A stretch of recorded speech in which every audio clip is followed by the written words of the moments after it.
सभी को नमस्कार। एक शाही जन्म और एक शानदार दिमाग। 356 बीसी में मैसेडोनिया के पेला में जन्मे मैसेडोनिया के अलेक्जेंडर III, जिन्हें अलेक्जेंडर द ग्रेट के नाम से जाना जाता है, महानता के लिए किस्मत में थे। मैसेडोनिया के राजा फिलिप द्वितीय और रानी ओलंपियास के बेटे, उनका पालन पोषण सैन्य परंपरा और ग्रीक दर्शन में डूबे एक शाही घराने में हुआ था। उनके शिक्षक, प्रसिद्ध दार्शनिक अरस्तु ने उनमें ज्ञान की प्यास और ग्रीक संस्कृति के लिए गहरी प्रशंसा पैदा की। एक युवा योद्धा सिंहासन पर चढ़ता है। 20 साल की छोटी उम्र में अलेक्जेंडर अपने पिता की हत्या के बाद मैसेडोनिया के सिंहासन पर चढ़ गया। उसने विद्रोहियों को दबाते हुए और राजा के रूप में अपनी स्थिति को सुरक्षित करते हुए जल्दी से अपनी शक्ति को मजबूत किया। हालांकि उसकी महत्वाकांक्षा मैसेडोनिया की सीमाओं से बहुत आगे तक फैली हुई थी।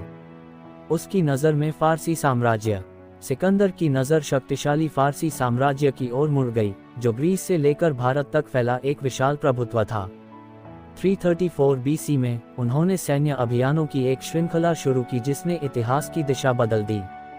कुशल मैसेडोनियन और ग्रीक सैनिकों से बनी उनकी सेनाएं दुर्जेय थीं। ज्ञात दुनिया पर विजय। सिकंदर की सैन्य प्रतिभा बेजोड़ थी।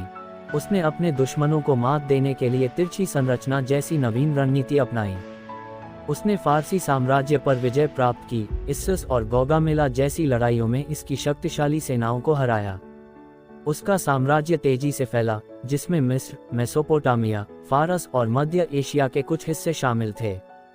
सांस्कृतिक मिश्रण। जैसे जैसे सिकंदर ने नए क्षेत्रों पर विजय प्राप्त की, उसने स्थानीय परंपराओं के साथ ग्रीक संस्कृति को मिश्रित किया।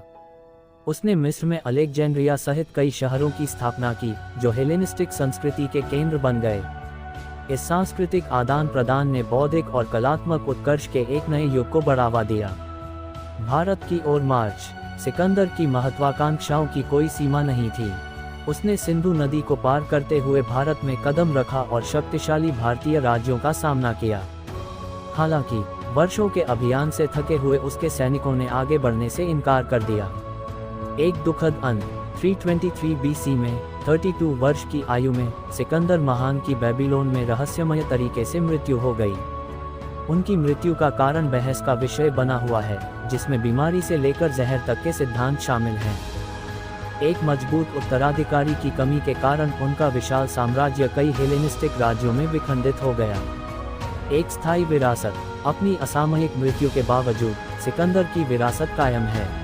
उन्हें इतिहास के सबसे महान सैन्य कमांडरों और विजेताओं में से एक के रूप में याद किया जाता है।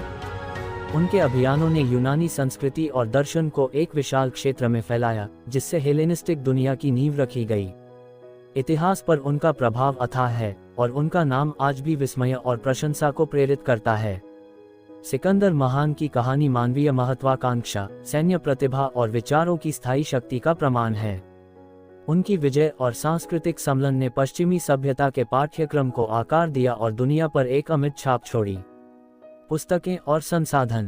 प्लूटार्क द्वारा सिकंदर का जीवन। एरियन द्वारा सिकंदर के अभियान। रॉबिन लेन फॉक्स द्वारा सिकंदर महान। क्लाउड मोसे द्वारा सिकंदर, भाग्य और मिथक। वृत्तचित्र और फिल्में। सिकंदर महान 1956, Sikandar 2004, Sikandar the ultimate cut 2014, Sikandar का जीवन BBC वृत्तचित्र 2019।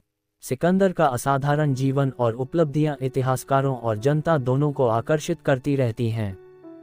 मुख्य उद्धरण। मैं गुमनामी के लंबे जीवन की बजाय गौरव का छोटा जीवन जीना पसंद करूंगा। जो प्रयास करेगा उसके लिए कुछ भी असंभव नहीं है। मैं भेड़ के नेतृत्व वाली शेरों की सेना से नहीं डरता, मैं शेर के नेतृत्व वाली भेड़ों की सेना से डरता हूँ। आलोचनाएं और विवाद। क्रूरता और विनाश के लिए आलोचना। महापाप और दैवीय भावना का आरोप।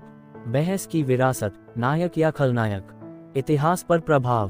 प्राचीन दुनिया और उससे परे को आकार दिया। कला, साहित्य और वास्तुकला को प्रेरित किया। राजनीति, संस्कृति और समाज को प्रभावित करना जारी रखा। देखने के लिए धन्यवाद।